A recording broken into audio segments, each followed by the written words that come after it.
Par définition, l'atmosphère est l'enveloppe gazeuse qui entoure une planète.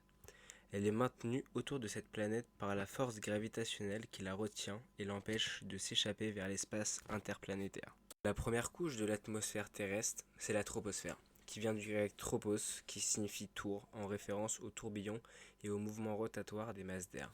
Elle se situe de 0 à 12 km d'altitude.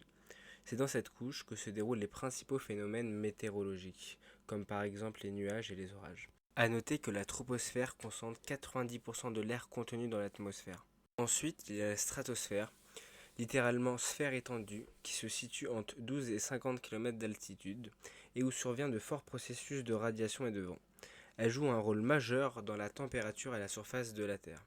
Au-dessus, il y a la mésosphère. Méso qui veut dire en grec milieu, c'est-à-dire que c'est la couche du milieu.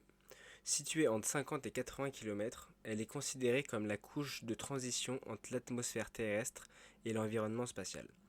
La température y devient de plus en plus froide lorsque l'altitude y augmente. Lorsque des météorites la traversent, ils s'enflamment et donnent naissance aux étoiles filantes.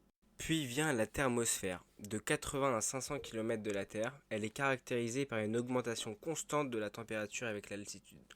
Il y fait 500 degrés à 250 km de la Terre et 1600 degrés à 500 km de la Terre.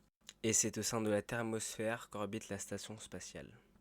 Et pour finir, il y a l'exosphère, située à plus de 500 km de la Terre. Cette couche s'étend théoriquement à l'infini.